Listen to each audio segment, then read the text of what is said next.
Everyone, this is the FloTrack podcast. Don't forget to like and subscribe. I'm Kevin. He is Gordon. Happy Friday to everybody. Gordon, what's going on, man? How are you? It's Friday. Mm-hmm. So good to be Friday. Some call it Feel Good Friday. Oh, it's Good Friday. Good Friday. It is a Good Friday. Actually, good. You didn't know that. I knew that. Okay. What do you mean I didn't know that? It's Good Friday. A lot of people have it's a holiday for a lot of people. Yeah, you're Schools are School's closed. out. Kids are home. I'm here. I didn't Let's roll. I'm not sure if I had off I on didn't Good Friday when I was a kid. when I was growing up, so I was a little surprised. Yeah. It's one of those things where you figure out the week of, whoops, kids at home. What are we going to You do? literally didn't know. You woke up Friday, be like, oh. No, I woke up Tuesday to double check. Okay. Oh, whoops. Yep, we're off. We're off. Will your kids watch this podcast? No, they won't. They're out doing something fun. It's also rainy here, Yeah. so all the kids are out of schools and they can't play in the park. So any sort of indoor playground or activity space is being flooded right now in Austin. We got a jam-packed show for you today. Lots of exciting stuff to talk about. This Miramar Invitational is going to have so many big names. Very excited about it. We'll talk about some doping busts, some rankings, a bib swap controversy. That's right, a bib swap controversy. Betting on the Boston Marathon, and some over-unders. Making my comeback, man. The over-unders. I'm chasing your tail. Well, we're going to be Only 4 games back. We're going to be heavy on the Miramar for over-unders. All 4 of them are for Miramar, correct? And it's for good reason, because you look at these fields, there's a lot to get excited about. Let's just dive right in, shall we? You good to go? Let's do it. Yeah. Let's do it. In the chat, comment in the chat if you're there. Oh, before we dive into Okay. these, It's going backwards. We're climbing out of the pool. like and subscribe. Yeah, I said that at the beginning. I'm trying to do that more often. Yeah, but people need to know that we need to get to 20,000 subscribers by NCAAs, or else we just get to 20K, or else we don't have to worry about what will happen then. So Yeah. we're 1,300 away. Is that a threat, Gordon? So like, subscribe, and then call 1,299 of your friends to do the same thing. I like this Miramar meet because we usually have a little bit more relay action early on in the season, and or off event action. And you have some athletes who are running off events, but a lot of athletes here are going to be running their main event, their premier event, and we're going to get a time on them. We're going to see where they at. Don't know what the conditions are going to be, but it's going to be head-to-head competition in these fields. So let's go through, highlight some of the most exciting events. Start first with the women's 100. Women's 100, Twanisha Terry, Tiana Daniels. You have Melissa Jefferson in there, Sha'Carri Richardson, Natasha Morrison. And these are big fields, too. They're going to run semis to finals as well, too. So a chance to get some reps against a high-quality field. So, in order of interest of what I want to see where they're at. Yeah, of course. Okay. Yeah. Number 3 of the person I want to see where they're at. Can you guess? No, go ahead. It's Melissa Jefferson. Mm-hmm. She had an incredible last year coming from Coastal Carolina. Kind of not unknown, but her 60 performance was like, whoa, who is this girl? And then she goes on and backs it up with a great 100-meter at USA's and makes the team. And we're like, she went from night and day in one season to becoming a star for U.S. Women's sprinting. So I'm excited to see where she is, her first true year as a pro, to see how she starts her season out, because it's going to be an unknown. Her PR is 10:82. She's run a 10:6 windy, 10:7 windy. Mm-hmm. Which one was it? I'm not sure, but I'm excited to see what she does. Number 2, on the person that I'm most interested in. Can you guess? I can't. Keep going. It's Alicia Johnson. Okay. You know why? She's a hurdler. Hurdler. I want to see where her 100-meter speed is at. Mm-hmm. See if it's going to translate well to her 100-meter hurdling down the line. And it's always fun to see how hurdlers do in the open. I like seeing when Grant Holloway, Devin Allen do it, Daniel Roberts. Seeing, what will Masai Russell do in a 100-meter dash? Yeah. So I'm excited to see what she does. Alicia Johnson, she's in the same heat as Jefferson. And then last, obviously, person you're most looking forward to is Sha'Carri Richardson. We saw her run a 4x1 split. There's nothing, she looked good or fine, but there's nothing you could take from it because you really can't tell what a split is when you have a running start. She was going up against Gabby Thomas and Aaliyah Hobbs in that home straight at Texas Relays.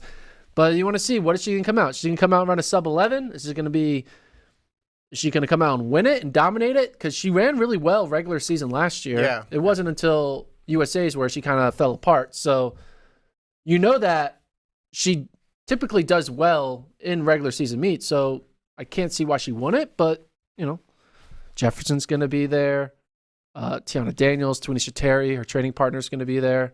So I'm excited to see, ultimately, for Sha'Carri, time I really don't care about. I kind of want to see place because not 80% of the U.S. field is going to be here. So Yeah, Hobbs isn't here. Except Hobbs. But there's a lot of U.S. finalists, potential U.S. finalists here. So I think you're dead on with that. I think I agree 100% because we don't know what's going to happen with the wind or the weather and all this stuff. Remember there was that weird meet last year. I think it was in Jacksonville or was it in Montverde? All the storms and half the fields left and people were peacing out. And by the time they ran, the wind was all over the place. But you looked at it from the perspective of, okay, there's still some good people left. Who's gonna get the victory?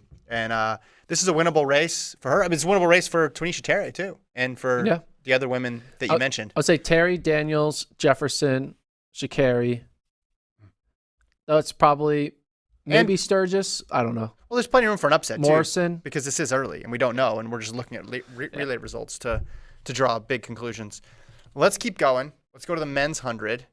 Now, I'm excited about this one. Excited about this. This is low key the best one that no one is talking about. Yeah, you got to be a real track diehard to appreciate this one. It's also not just a bunch of Americans. It's very international heavy. Well, that's why I like it. That's why I like it, because you got, of course, Oblique Seville and Akeem Blake, two young Jamaican superstars. I want to see what they do. We saw them run the 60 outdoors. It was fast, or it was very fast. Akeem Blake took the win there. Yeah, but barely. And then you have Ronnie Baker, who wasn't running last year and was entered in the Texas Relays and then scratched. Did he end up running at all? Did he run the relay? Did you see him? I did not see him. Yeah. So this could be Baker's first showing in a long time. While. And Jerome Blake's been around. Aaron Brown, consummate Diamond League professionals that are going to be out there. I have to say, though, I'm really interested in Seville and Blake for the Jamaicans. Yeah, for sure. It says apparently Seville has a 10:13 season's best. Yeah, he ran in 10:13 this year. Where? In Jamaica. Okay. So, yeah. So I will be excited to see where they do. Ultimately, though, there's not really a big U.S. contingent yet. Like Charleston, he's just under 10 guy. Kemp, I don't know, but it's like the big guns for the U.S. and the Bromels, Curleys. Yeah, but you could have 3 World Championships finalists in this race. Yeah, but what I'm saying is you won't be able to see how Jamaica is going to do against U.S. in this race because Jamaica probably will likely go 1-2, I believe, here with Seville and Blake. But you're not going to really know how that's going to translate to the world stage when the real top 4 U.S. guys who aren't on this. Yeah. But you could look at margin of victory. You could look at time, of course, too. If the weather care more about allows. Time here. Time on this one, place in the women's I want to see the Jamaicans break 10. Yeah. So this is the first, if Baker runs, first race since running Tom Jones last year when he ran the 200 and he ran on a 4x1. What's his first 100 since, when is the last time he run 100? The last time he's run 100, good question, would be 2021. Wow. That's where he had that. This guy has not run 100 meters since 2021. And remember, I've at least run 100 meters since 2021. So he ran 985 at the trials. He won Diamond League in Stockholm. He won Diamond League in Monaco. And then up until basically the semis of the Olympics, it looked like he could win it. And even after the semis, because he was 983 in the semis, and then he got 5th. Like, he was really in the mix. Yeah, he ran his PB in the semis. People were picking him to win to win it, and with good cause because of how open that field was and how good he had looked leading up to it. So he could become a factor again, which would be another name for the U.S. Can you imagine that? Another person? Yeah. Like if he goes Do we out, need another? Well, no. Yes, I want there to be ridiculous competition just to make the final in the U.S. I think that would be great. What if he goes out and runs 990 and finishes ahead of Seville, a guy who was world championship finalist last year? Who would be the most worried if Baker were to come out and run a 990? All of the Americans should be worried. All of them? Well, no, Equally? everybody. No, everybody but Fred Curley, because Fred Curley's got the bye. Everybody but Fred. You think you think Bromel's gonna be like, oh crap, Baker? He's not gonna be oh crap, but it's another person they have to worry about. Laos is gonna worry about it. What is it with people with U.S. sprinters? No.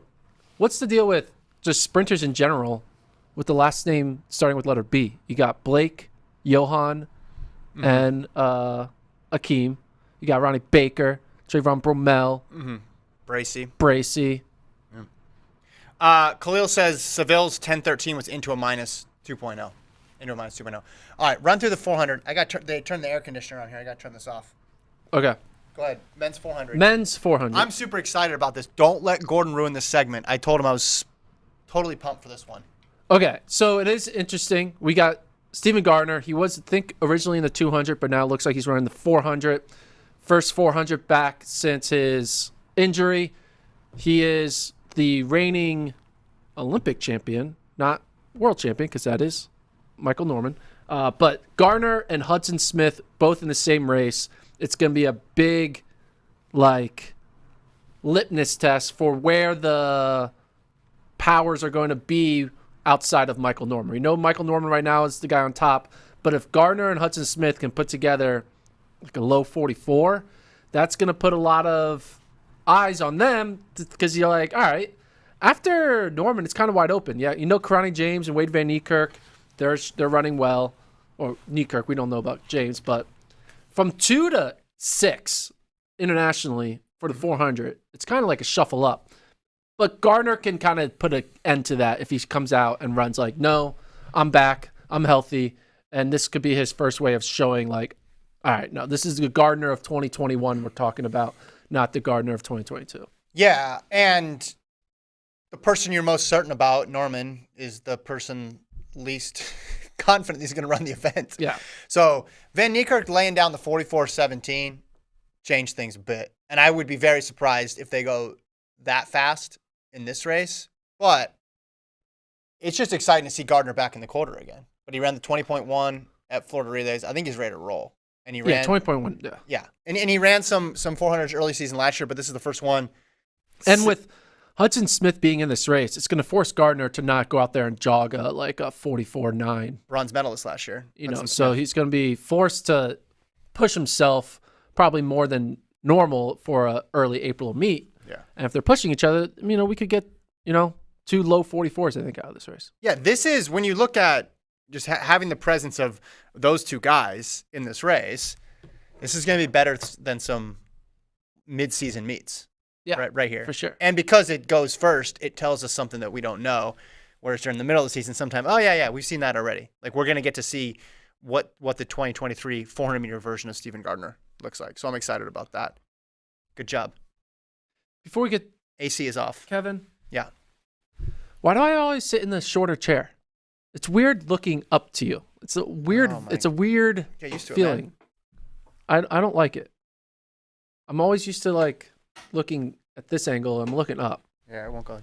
How tall are you? You're 5'11", right? Go. No. How tall are you? 6 foot, half an inch. You're not 6 foot. Oh, I won't round. Anyone who uses half an inch in any of their heights is lying. I'm 6 feet. You don't think I'm 6 feet? If you use the word half an inch, you're a liar. I'm 6 feet. Oh, I'm 3 and 3, 3/4 of an inch. All right. 1/4, half an inch. Let's keep going. Round to the normal. You're 5'11". I'm not. Rounding, if I'm 6 foot, half an inch, why don't you just say you're then 6 I would foot? round up to 6'1", but I'm not going to say that. Why don't you say you're 6 foot? Why do you say 6 foot, half an inch? I don't say it. I just You said it just to you said to it, bother though. you because it No, bothers you. no, Because you get really weird you're about walking it height back. because you're 6'2" or something. All right, women's 400. Another opportunity to see Shericka Jackson shine in the quarter. Ran 50.92. Man, I'm excited. I don't know if this is going to be another run that we see from Shericka Jackson where we say, man, okay, is she going to run the quarter this year? Could she win the quarter this year? Or if it's just going to be, hey, she's so good at everything. No wonder she's the 200-meter champion. Look how strong she is over the quarter. We know how fast she is in the 100. And she's against a really good field here. I mean, this is the de facto Jamaican champs team here, the national championships, because you got Young, Geneve Russell, Foreman Hurdler, Stephanie Ann McPherson. You're missing a couple top Jamaicans there, but that's a really strong quartet. You throw in Shamira Little and Kaylin Whitney for the U.S. Man, I'm excited to watch Shericka go out here and run another quarter. I think she's going to be quicker. than 50.9 because I think she's going to need to be quicker than 50.9 to win it. There's a question that I didn't think about till just now while you were previewing the women's 400. We talk about the unknown about the 400. If Sharika goes out here and runs like 49 seconds, would Sharika consider abandoning the 1-2 and going into the 4?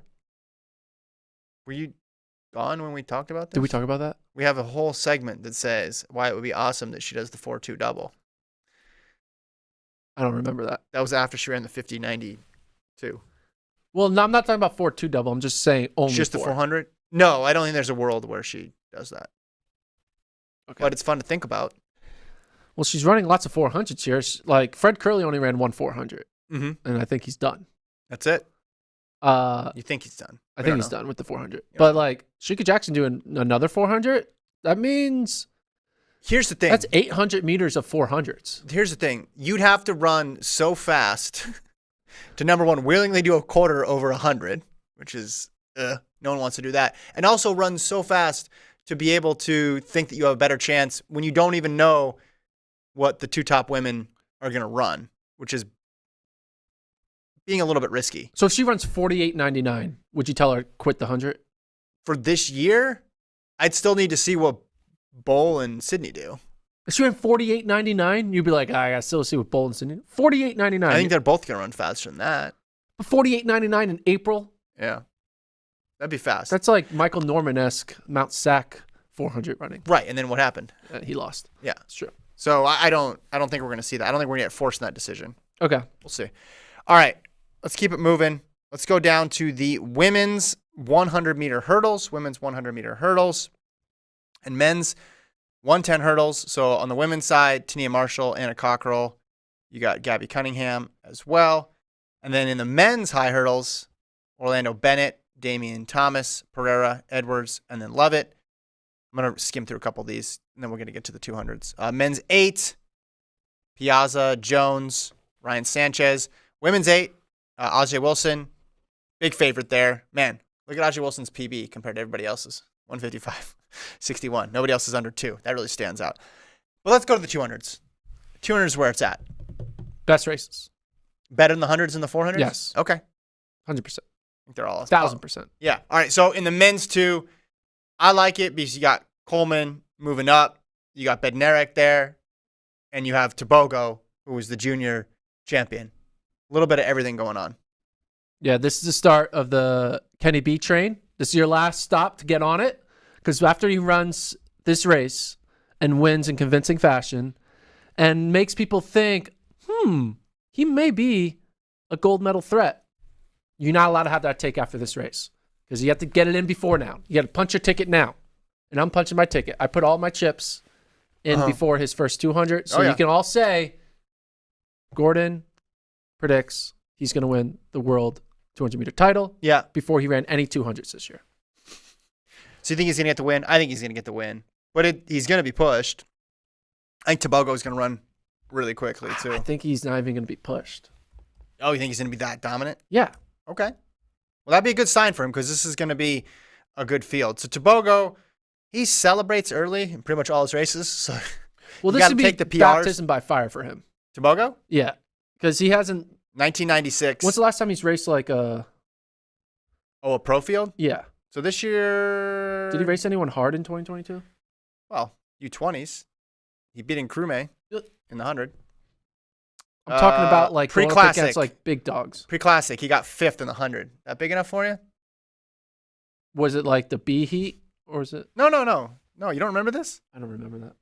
Who do you run race against? I forget. I mean, come on. I don't remember every single field from every single Diamond League. No, this was him versus Knighton, remember? I'll look it up. I'll pull the results up. There was? Man, my brain. I forget a lot. I forgot that we talked about Sharika Jackson in the 400. You don't even have kids. I know. Wait, where is? What are you even looking up? I'm trying to find the results. It's like the worst results page. It's SEO heavy though. Good job. Okay, Bromell 993, Curley 998, okay. Coleman 1004, Lyles 1005, Tobogo 1012. He beat Knighton, King, Bednarek, and Andre DeGrasse. Yeah, that was before Kenny B was trying in the 100. Well, Bednarik's better in the 2 than the 1. He's good in the 100 as well, too. But you're going into Kenny B's house. I'm wrong. This is his second baptism by fire. He's getting baptized twice. He's doubling down on his baptism. Yeah. I think Tebogo's not going to be – he ran Worlds, too, didn't he? No, he ran U20s. No, I think he went in Worlds. He didn't run Worlds. No, he ran Worlds. He went out in the semis in the 100. Oh. He ran 994 in the first round. We should just delete this entire segment. You want to restart it? No, we're not going to restart it. You need to brush up on Tebogo, man. I don't know. My Tebogo facts are... Isn't he supposed to be at Oregon right now? You remember that? Yeah. You remember some Is he not at Oregon? Unconfirmed situation at Oregon. How did that report come out and then he's not there? I'm not sure. But he's definitely not there because I think he'd be running at Oregon. We see him in some meets at Oregon. What if he runs in an Oregon jersey? That would be really... It was like, what? He got the jersey and he's like, I'm out. He's like, shows up on TV. He just came for the jersey. Yeah. So, yeah, all of my Tebogo facts are wrong, but that's okay. I think he's going to run well here. I think he'll get second or third. I could see him beating Coleman. Coleman, I think, is... I don't see Coleman really excelling much in a 2 right now. I think he's very 100 heavy. But this just... The fact that Tebogo is more tested than you thought just makes this a better race. Yes. Because it's legitimate competition for Bednarik, which is awesome. And I think Coleman going to the 2, you're right, his specialty is the 1, but he's not going to be a pushover in a 200. I think he's going to get out hard, and he obviously knows the field is tough. He doesn't want to get walked. Of course not. So, women's 200. Women's 200. You gonna get this one right? Abby Steiner. Okay. I know a little bit about her race history, as you know. And I think this is her kind of setting her floor race. And I think her floor is 22 flat. Okay. I think she's going to go out there and run 22 flat range. Competition isn't as strong here. It's definitely going to be more of just it's going to be Abby versus the clock type race. But she looked good in her. She split well in her 4x4 there. 4x1 with her, Jenna, Aaliyah, and Melissa was good. So I think she's gonna run 22 flat, and I think it's gonna set a new baseline for her to start her season off well. I mean, 22 flat would be incredible, especially if you're saying she's not going to get pushed. I think Tamari Davis is in here, Kayla White, Kyra Jefferson, some good names there. Sada Williams, who's a 400-meter runner primarily, one of the best in the world. But yes, Steiner rightfully is the favorite. 21.77 is her PB. And I don't know if opening up with the 22 flat, that would be nuts. What did she open up with last year? It's weird when you go from college to pro, because college you're running a ton. Yeah. And you had a full indoor season. So when you open up outdoors, it's a different experience than when you're doing it as a pro. So outdoors, she opened up with 100 in 11:10. She ran the first April 9th. So a year ago, she ran 22:38 into a 5.6 headwind. Oh, I remember that one. Yeah. We're like, that headwind conversion. Well, I mean, it converted to sub 22 for sure. Yeah. Because then 2 weeks later, she ran 22:05. So I think she's going to run 22 flat. Yeah, I think if she's 22 flat, that'd be a big sign. All right. Is that all? That is all. End of pod. Hang up. No, we got a lot more to go. So that's Saturday. Miramar. Is this right? The first round, they're running them at... What are you? I guess 2 hours difference. I was looking at the start times for like... You and freaking schedules, start man. time and final. Well, now it's 2 hours. You're just looking at meet schedules. Now you're looking at start times. It said 8:36. It caught my eye, but then it said Pacific time because my computer's on Pacific time and it converted it. Why is your computer on Pacific time? Can't get it to change. It's like locked. It's okay though. I'm always 2 hours early to everything. It's incredible. Have you tried changing it? Yeah, you've tried to change it too. We have a lot of the exact same conversations. Are you okay? We've had this conversation. We've had this conversation on the pod a couple times. Not on the pod, but you've been like, let me change it, and then you couldn't do it either. And I was like, yeah, I think it's just it requires some like because it's like a work computer. It's like some of the stuff you can't change. Why didn't you take it to IT and be like, yo? It's not really on my to-do list right now. Got a lot of stuff cooking, Gordon. Okay. All right, let's talk doping bans. AIU this morning put out a release. Nora Jarutu, who competed for Kazakhstan at the World Championships, won gold in the steeple in Eugene, has been suspended for a biological passport violation. Now, you might remember Jarutu from running the semis in 9:01 and winning by such a large margin that we thought she might have confused it for the final. But then she didn't.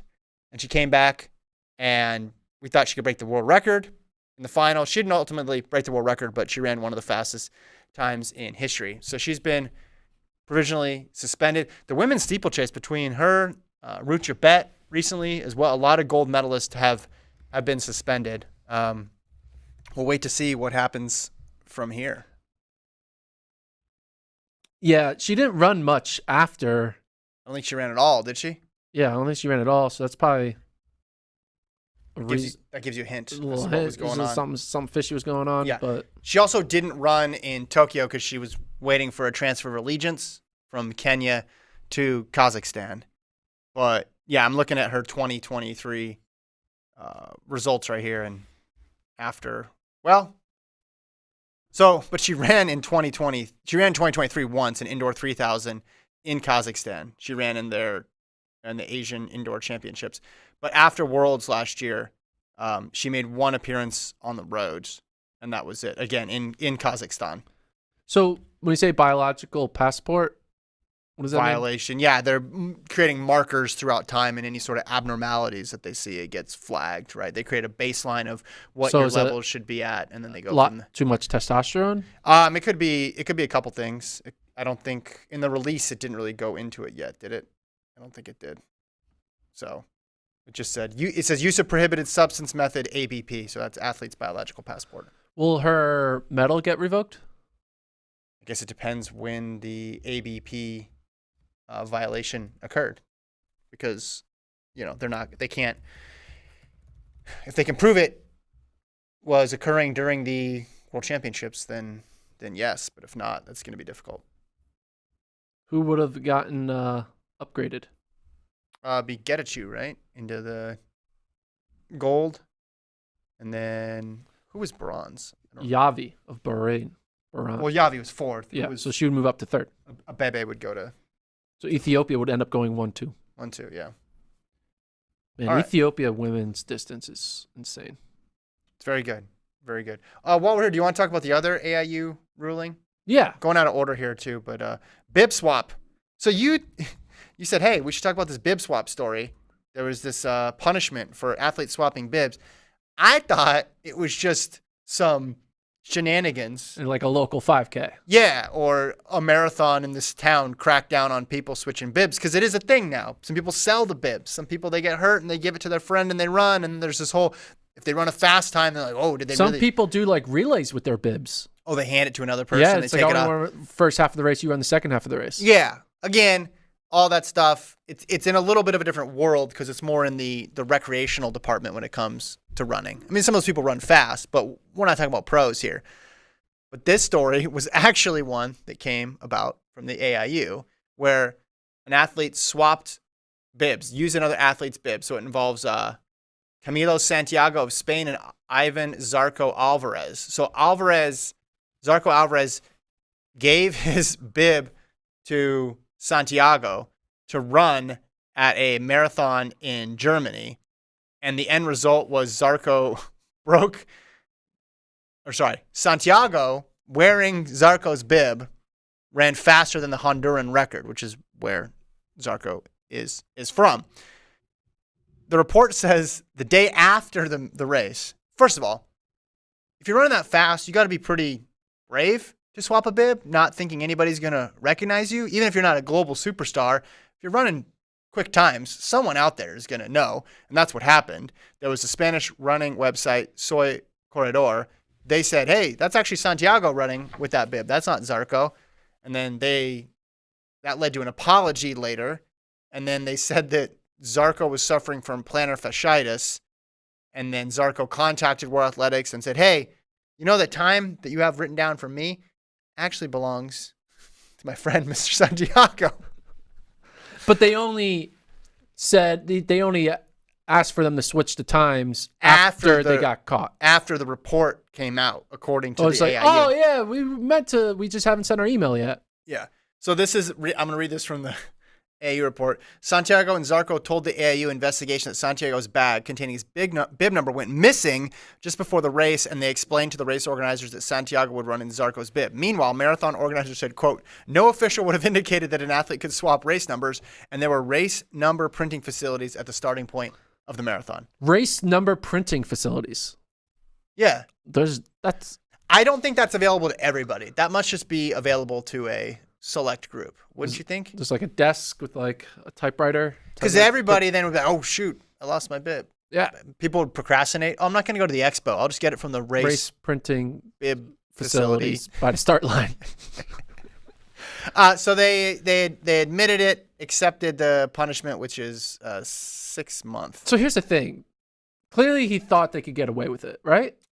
According to the AAU, it says they were caught in a public forum, demonstrates that their conduct was unreasonable and it brought the sport into disrepute. The bib swap was an intentional arrangement for the purpose of altering Mr. Zarco's marathon results.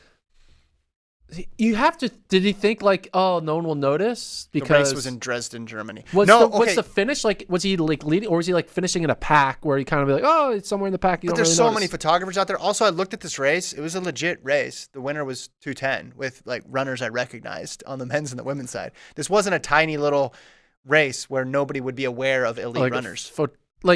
If you could find a small marathon where people would be unaware of top marathoners in another country. This was not it. Also, he's the first one ever to have an out-of-body experience watching himself break a national record. Yeah, he got to watch himself break a record. Yeah, imagine if Sydney could watch her run 51 seconds in a 400 hurdle.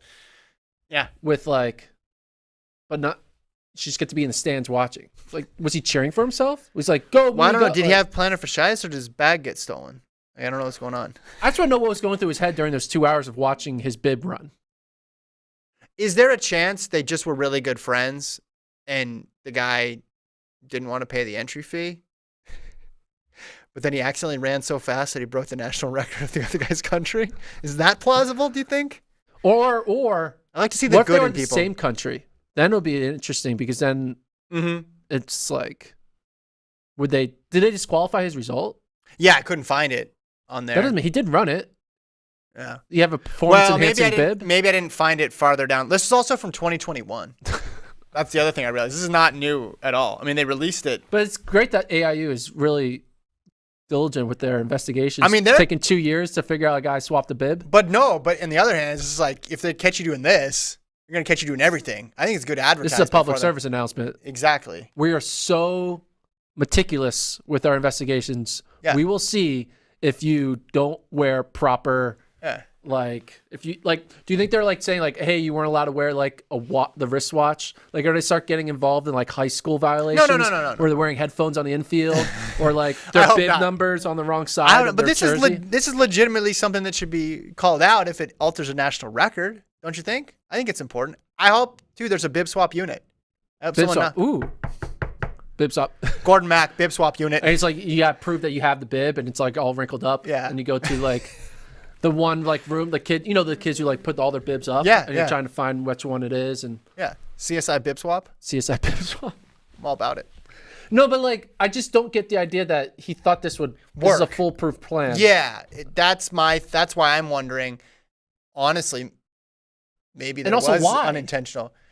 Well, because the guy ran so fast, you're thinking, all right, he has a national record. Is he trying to get like a shoe contract? Go run for a race so I can get my shoe contract? Maybe. He wants the record?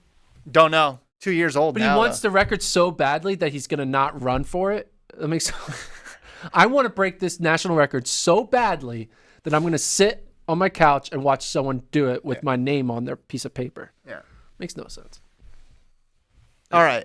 What do we got? Next up, NCAA rankings, women's side of things. We need to work on our transitions. We just abruptly end and be like, boom, next. That's fine. You don't want to be like, speaking of bibs, They wear bibs in the NCAA. No one wants to hear that stuff. All right. Give me the cliff notes here. What were some of the harder events to rank on the women's side? All right, we'll start with the team situation. It's going to be close. Right now, I have Florida number 1 with 71 points, Texas 2 with 68, Arkansas 3, 61. Then Oregon, women, 4th. That was a surprise with 42. Now, the thing is, it's really going to be a 3-headed race, most likely 2. Arkansas may find a way to pull out another win like they did indoors, but it's going to be Florida versus Texas. Right now, Florida is leading, but there's a big caveat, which I'll get to. That's the men's teams, Nico. Yeah, that's the men's. We want to scroll down and show the women's teams. There we go. All right, start it over again. Women's teams rankings, you got Florida, Texas, Arkansas. They are the favorites. Florida, 3-point favorites over Texas, but there's a caveat to that 3-point lead, which we'll get to later in the segment. So, but yeah, same teams. No big surprises except Oregon now ranked 4th. In the mix. Yeah. Florida number 1. And those two have been close. So let's talk about the sprint rankings. Sprint rankings, women's side, 100. It's Julian Alfred versus the field. I mean, yeah. Sears, Jackson, Long, Mays, Moody. You can kind of put them anywhere. Like the order of 2nd through 8th is 1,000% not going to be this order that I have ranking. There's not a true number 2 out there, which is kind of fun. Yeah. Someone might emerge. Maybe it's going to be Mackenzie Long. She did have a good Texas Relays. Mm-hmm. But right now, Sears is 2nd. But it's actually kind of wild. Like, Julian Alford has such a big lead that she could probably, like, chill a bit if she wants to try to control to make sure she gets the 1-2 double. Like, chill in the 100 to go all in on that 200 because winning the 200 is going to be harder than winning the 100. Because of Ophelia. Mm-hmm. Women's 200, Alfred and Ophelia. Nothing much craziness there. Then you get to the 400. I put Diggs 1, Adeleke 2. I thought about putting Britton Wilson in there. But then I was like, no, she's not going to do a 400 hurdle double. But what are your thoughts? Diggs over Adeleke? See, Adeleke beat Diggs, but Diggs is run faster outdoors. You okay with that? Well, just as in indoors, I would have had Adeleke ahead. But Wilson owned that event by the end of the season because of how fast she ran. It's all going to get sorted out. It's also interesting. That's a 4-point swing between Florida and Texas, whoever finishes ahead of each other. I would have Adeleke ahead of her right now because I think that indoors results are more telling. But you're right. It's an indoor 400, though. Is it really telling? Well, and Diggs ran faster, correct? Adeleke never got back that I guess it would be the second fastest time. And Wilson ran. Well, I know, but I'm saying they both broke the collegiate record on the same day. Indoor time, yes. Right, and then Wilson jumped both of them. Yeah. But Adeleke at NCAA's, she didn't run faster than Diggs's best time, correct? Yeah. Am I right or wrong? Women's 100 hurdles, I put Russell 1, Nugent 2, even though Akira won the indoor 60 hurdles. Masai Russell just broke the collegiate record. She's going to be 1. And then 400 hurdles, obviously Wilson. But I have Masai Russell as number 2 in the 400 hurdles. I'm assuming she's going to do the double. Okay. And she's going to have a hard time, but she's going to win the 100 hurdles, I think, and then go up against Britton Wilson. But if Britton Wilson decides to not do the 400 hurdles and just go all in on the 4 or something, then all of a sudden Masai Russell could pull off the 100 hurdle, 400 hurdle double. Man, the whole event choice thing in the quarter and the 400 hurdles is trickling down even to the NCAA ranks. I like it. Okay. Let's move over to the distance. Let's do it. Women's 800, Willis and Whitaker. 1-2. 1-2. Stanford duo. It's going to keep that the same. Claire Seymour is 4th, even though she just ran her 201 season opener. Pretty good. Right now, the order of NCAA indoors is kind of what we're going with until anyone changes it up with Willis, Whitaker, and Rose. So not much big surprise there. Women's 1500. Now, this was hard, man. I didn't know what to do here.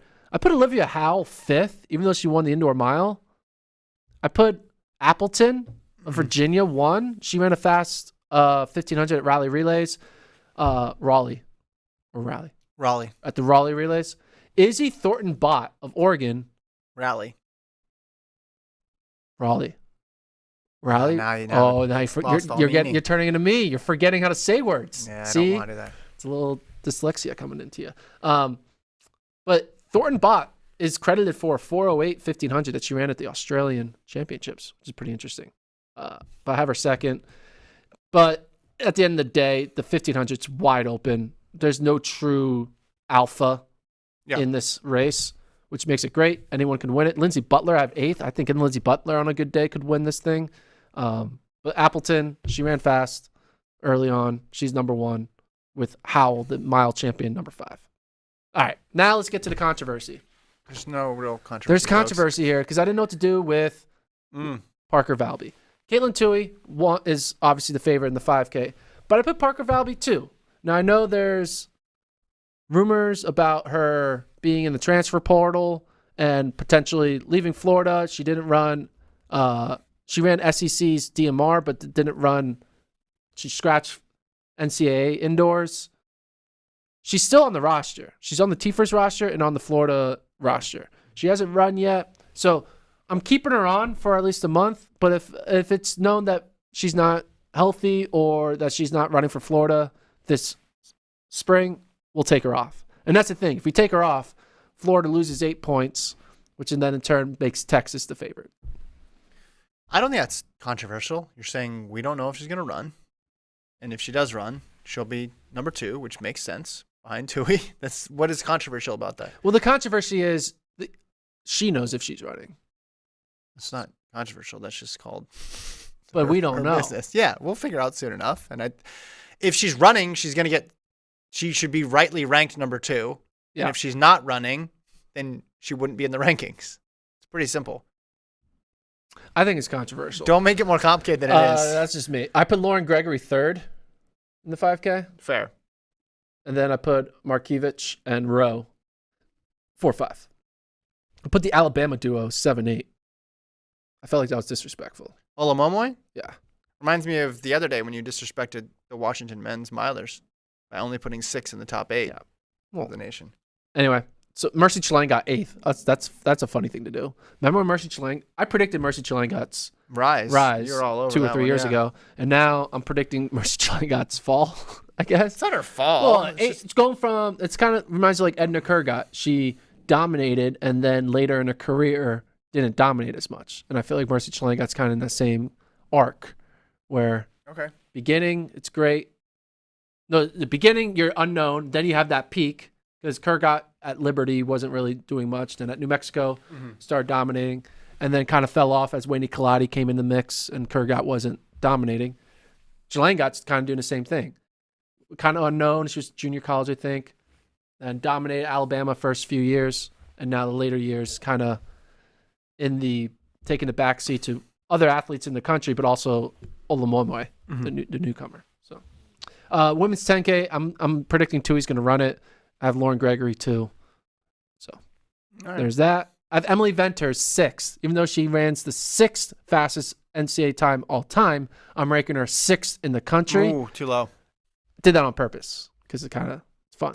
Oh, you're the 6th fastest person ever, but you're ranked 6th in the country this year. Have some integrity with your rankings. Don't just. Well, the 10K you got to be able to kick. I'm not sure if Venters can kick with Gregory, Toohey, Chilangat, Camille. Yeah, we don't even know what anybody's running either. That's the other problem. And then 3K steeple, delay, Yale transfer. We don't really need to go dive deep into the field events. That was a great overview. I feel sufficiently updated on the rankings. Well done. Is this sarcasm? No, it was good. It was good. I feel like it's sarcasm. It was good. You crushed it. I want to read. There was a good comment in here. I forgot who it said. They said that it would be called for CSI Bib Swap. It would be CSIBS. Pretty cool, right? You like that? I do. I can't. There's a lot of comments today. We got a lot of people watching today, so I can't even get through all the comments. But yeah, check out the rankings. We'll update them every other week or so. Mm-hmm. Kevin's thrilled. Well, no, I just spirited debate going on here. Somehow they're on how fast can Sydney run. Kevin, 400. you do that all the time. I know, I'm I in get the middle of a distracted. segment, I'm I'm trying to have a conversation with you, and you're just on your phone reading tweets, reading comments. Like we're supposed to have a relationship here. I feel like you're not present in this podcast relationship. I'm just letting you cook, man. When it comes to the rankings, I just sit back. I let you cook because that's your thing. I love it. It was great. Do you want to talk about the Boston Marathon gambling situation? Yes. Betting on the Boston Marathon. So, DraftKings put in a bid for the ability for people to be able, people on their platform to be able to bet on the Boston Marathon. So, I'll back up a little bit. Massachusetts just legalized sports betting in their state. DraftKings responded by saying, hey, let's bet on the Boston Marathon. It's a big event. They asked for top 20 odds in each field, and then an over-under on the time is what they wanted. Now, you might be saying, well, this is really rushed because isn't the Boston Marathon coming up in a little over a week? And yes, it is. But as I mentioned, they just got clearance in general to bet on sports in Massachusetts. So it went before the Gaming Commission in Massachusetts. It ultimately, on Thursday, got denied. And the BAA, who runs the Boston Marathon, was against it. So we're not going to see betting in Boston if you live in Massachusetts in 2023. Now, there are some other states who are going to put odds up. So what are the states? Like Wyoming and Oregon. And so that's a little disappointing if you wanted to bet and you live there. But I think what this means is it's going to happen for 2024. If there's this amount of interest in it, and I did see a fair amount of interest about it, I think we're going to see it in 2024 when there's just more time to prep for it, which would be fun because if you're talking about betting on marathons, of all the major marathons, Boston would be the most fun because predicting the time will be wild. And, the fields are always competitive. It's not just one person, usually one superstar, even though this year we do have one superstar in Kipchoge, but there's a good field behind him. There's a lot of upsets. You could get a lot of cool stories and kind of cool angles when you look at it from that perspective in Boston. I think it also just showed that the running community or the running leadership isn't really bought into sports gambling. Like, At least not yet. Not yet. Well, not yet. And everybody's their own entity. Everybody controls their own little piece of it, so it's so foreign to them. Like this, the NFL doesn't have this problem where they're like, "Hey, there's a Patriots game. How are we going to be able to have betting on it?" They're like, "Yeah, that's how sports work. You bet on it." And athletics has just not been notoriously. Athletics. Look, are you applying for British citizenship? I'm applying for one of the Monaco jobs. Okay. Yeah. World Athletics job. I thought you were applying for on Athletics Club assistant coach. You see that one? Oh, I am. That's on LinkedIn. I thought about it. We were going to do that. That should have been a segment. We should have just pulled up the Should I make a resume? application. Yeah, I think we should do that on Monday. I can apply. Let's apply. You want to apply on Monday? I don't think you should apply. I'll be your reference. You be my ghostwriter. Yeah. Oh, ghostwriter. Yeah, we'll do that on Monday. Yeah. Anyway, but what I'm saying maybe is, Tuesday. Might be when they Tuesday. say, "Oh, we don't have enough time," you just don't want to. It's too foreign to you. You're not used to it. Well, you don't have a whole apparatus set up yet. But what apparatus do you need? Oh, I'm to sure say there's- the odds. Kipchoge's the favorite. Well, they're not setting the odds, but I'm saying But they're. what apparatus do they need to do? Oh, I'm sure there's all sorts of legalese that goes on. Like what? When there's all this commission bureaucracy involved, there's just all So sorts how of can Oregon do it and steps. Massachusetts can't? It's not that complicated. No, I'm saying the race itself. The race itself is like trying to limit it. I think they know that it would be the most popular in Massachusetts, correct? Because someone's out at the race course and they're like watching and they're like, oh, who are you going to bet on? Like they're trying to, I also think it was too sudden, too last minute, and they wanted just probably more time to prep. They've only had like lawyers are getting involved. years to know, like, hey, we have a big sporting event. Like the idea that like. Right, but DraftKings was the one who came and said, hey, let's do this. It wasn't as if... Well, BAA should have gone to DraftKings 10 years ago. And said, hey, let's do this. Well, that was 10 years before gambling was legal in Massachusetts. I just think that this is inevitable, don't you? It seems... Yeah, it's a good... sports progress. gambling is only going in one direction, don't you think? Yeah, it's only becoming more open. Speaking of sports gambling, you're going to lose more money. I have to pay taxes in Oregon. Oh, because of my winnings. How much in taxes? We're not talking about that. How much did you win again? 200? No, I won more than that. Oh. I think I won like 6 or 1,000. It would have been interesting this year, though, because I would have liked to see what the number would have been on Kipchoge. And we're not going to get that next year unless Oregon it comes will have back. the number. Okay. All right. Well, if anybody knows. If Oregon people can bet. Yeah. Drop us the line. Maybe Oregon, if there's a listener in Oregon who I can trust, I can have them place a bet for me. I'll Venmo them $100. Where could this go wrong? And then they win, and then they Venmo me back my winnings. This is gonna result in Kevin hosting a podcast by himself. Straight to camera, 1 hour. What happened to Gordon? Last I saw, he Venmo'd a listener a bunch of money. And then Said Do you it think was, the listener would just take the money and run? he had Kipchoge in the over on 204. What would the time bet be right now? What would the timeline be, do you think? The line for the winning time? What's the course record? 203.02. I'm talking about for the men. Do you think they'd put it 203 even? Because that year was special with the weather, but that year also didn't have prime Kipchoge. I think they would do 203.45. Okay. Interesting. It'll be fun to talk about because then it's not just obscure British bets, British bookies. Penn Relays coming up end of the month. We got the 800 field for the women. We already talked about the 600 field earlier. 800 field is out. You can see it up on your screen right there if you're watching. Olivia Baker, Allie Wilson, Michaela Meyer, Sadie Henderson, Danny Jones, Aaliyah Miller, and Kayla Johnson. Some Penn Relays veterans in there. And 3 women with lifetime bests under 159. Gordon. Yeah, it's going to be great. I'm excited for this. The pro fields are starting to trickle out. Yeah. We have already 6 and 8. There's going to be a 200, 400 field, miles and 1500s, 3K steeple. Yeah. So it's an exciting thing. Allie Wilson, one of the most underrated 800-meter runners. I thought she was going to get the win at USA Indoors. Came up short. I think she's the favorite here in this race. It's going to run well. The women's 800, it's a hard team to crack. Yes. A little bit easier now that there's 4 spots instead of 3, but still, even with that, with Ajay, A Thing, Raven, it's just very hard to be in the top 3. Yeah. And Baker was 5th last year.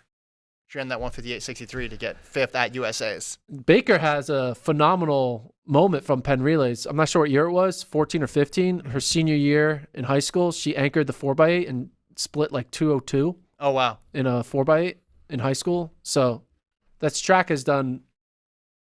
So maybe she'll repeat that and run 202. No, she'll run faster than that. She's got some history there. She's got some history. Well, I mean, 158 last year. This year indoors she ran pretty well. Yeah, she ran 2 flat at BU. I think you're right about that 800 team. It's really hard to get on that group, but we do have an extra entry this year. It's basically the whole entire country trying to get 1 spot because 3 spots are already locked up. Mm-hmm. Hardest team to make. How many women live in this country? A lot. 150 million? A lot. You have a 1 in 150 million chance Well, you to make the team. You got to eliminate people, really young, really old. Okay. Narrow you have a down. 1 in 80 million chance. Mm-hmm. It's a good angle. So if you win that, that's pretty impressive. You could argue it's probably harder to make this team I think some than of them to win Powerball. I think though, if Mo goes and runs 155 again this year, obviously no one's gonna touch her. But I don't know, Wilson and Rogers, if enough women start running 158, 157, there could be some overlap. You sounded there. like me. Oh, I was always big on being like, I think Wilson's going to lose. I'm not saying she's gonna lose. No, you're right. She's a clear favorite for a top 3 spot. But the gap there, maybe now last year the gap was really small between her and Mo. Like the 1-2 gap was really big. Maybe it's gonna be different this year. Maybe the field closes down on those last 2 spots. But yeah. So that's Penn Relays. That's coming up at the end of April, live on FloTrack. We'll announce more fields as we get them. Okay, now I'm going to put on my over-under glasses. Not sponsored. They need to get sponsored by Gooder. Remember we had a Gooder sponsorship? Yeah. I want to bring that back. Should we just give him a free ad? Let's give him a free ad read. Gooder. 20% off. Anyway, all right. Let's do over-unders. Yeah, can you take your glasses off, please? I took them off. Okay, thanks. Over-unders. I'm down by 4. We have 4 picks here. This could be the weekend I make a complete comeback. I was down 6 picks. Now I'm only down 4. I cut it in a third in 1 week. So I'm at least going to cut another third off here. I'm going to be down by 2 after this weekend. So I'm 18, 22, and 1. You're 22, 18, and 1. We got 4 over-unders. Let's do it. Kevin, first one. Sha'Carri Richardson finish overall. 2.5 place. This is in the final. So if she makes the final and decides not to run, that's finishing outside 2.5. So is she going to get 1 or 2? I'm going to go under on this. So you think she's going to finish? I think 1 or she's 2? going to get 1 or 2. I'm just looking at how well she ran at the Texas Relays. I'll go that she's going to get 1 or 2. So I'm going under. I am going over. I think she finishes 3rd. Next one. Sharika Jackson, margin of victory, 0.5 seconds. She got Cherokee Young, McPherson. Yeah. Geneve Russell. You go first on this one. No. Yeah, we alternate. Oh. I just went first. Now you go first. 0.5 margin of victory. I am going over. I think she beats her by more than 0.5 seconds. I think she's going to run. I think she could run 50.2, 50.3 this early. I think they'll run 50.9. Yeah, over. You're right on that one. Good job. Thank you. You got that one right. Women's 200-meter winning time, 22.1. You know what I'm doing. I'm going under. Yeah, I'm going under as well. Really? Yeah, because. If I wouldn't have done that preview segment, would you have gone over? No. Because I got you to. No, I looked at her debut time last year. I think that makes sense. Also, here's the wind, though, man. This messed me up at the Texas Relays. I overthought the wind. It's tough. Yeah. Men's winning time, 20.00. I'll go over on that one. I'm going under. I'm making a comeback here. So we differ on Sha'Carri's finish and men's 200-meter time. You're going over. I'm going under. I'm making a comeback. 20.0. I'm a Bednarik believer just like you are, although I don't have him. So you can't change it because you're locked in. But Terrence Jones ran 20.05. Yeah. Kenny B can run faster than that. Oh, he can, but different meet, different set of circumstances. It's a good line. It's a good number. That's probably where I would have put it too. Did I do good with my 4 lines? You did. Yeah, those are right about where I would have put them. So that's a win. Yeah. I'm in it for the good lines. Like when I make a line and it's close, Yeah, I don't like, even that's care. success. Yeah, I don't even care if I was on the right side of it. But You if want I'm a percentage away. it's like, oh man, I was 0.02 off on that 100 over under. That's pretty cool. Yeah. Like I just put it in the right spot. It makes me feel like I really know the sport. Like the decade plus that I've been covering it really starts to feel good. Should we do a thing where we get a bonus point if you set a line and it hits the exact line? Well, not now because I'm back owed a bunch of points that I'm not going to get. No, If you want to go through all previous 45 picks and give me credit for it. Sure, we can do that. Yeah. Anyway. Yeah, 22-1. Yeah, so hold on. Who all in the game says Thomas opened with 22.46. Under 22-1 is a big shout. Yeah, I guess if you're using the same logic that you did in the 200 with what Jones did as evidence that Bednarik can go faster. But that's a lot faster than Thomas. I don't know. Different week, different meet. Level of competition, just different. I know we're locked in, actually, but I might actually change that one. No, you can't change. No, I'm not going to. You can't change anything. I'm not going to. But Tampa Eagle makes you change your mind? No, it wasn't Tampa Eagle. Who was it? Although, shout out to Tampa Eagle. It was all in the game. Anthony Rock, all in the game? All in the game. We got so many loyal listeners here who know a lot about track. They know a lot more about Tobogo than you do because you got completely shredded during that segment, by the way. People think you don't know anything about sprints. That's like a conventional. That's a conventional take? Wisdom Really? In the chat. Yeah. I know. Well, yeah, I wasn't a sprinter, but No, I think he's talking. They're talking about following the pro sprinters. I follow. Yeah, not Tobogo apparently. All I know is that I'm the only one in the freaking world outside of Kenny B who thinks he's going to win the world title. And when I'm right, I get We're not talking about that though. He's talking about Tobogo. Okay, sorry I don't know Tobogo that well. He came on the scene last year. No one knew who he was before that. People who say they did are going to be like, all right, come on, you weren't following 20.6 guys. You wait till they get good, and then you start following them. What are you thinking? I'm really thinking I need the wind. Yeah, you're in that screwed. men's 200. I really need that headwind. You need to check out Miramar, Florida, and you look at the angle of the track. They're going to run with the wind. They're not going to run into a headwind. I know. All right. Maybe. You never know. Like and subscribe. We're 1,300 subscribers away from 20K. We need to get there by NCAAs. Kevin's worried. I'm worried about a lot of things right now. I know. That was one of them. Thanks to Nico for producing. Thanks to everybody who tuned in. Enjoy the track this weekend. See you guys Monday. Yeah, we're back. Recap it all on Monday. Like, subscribe.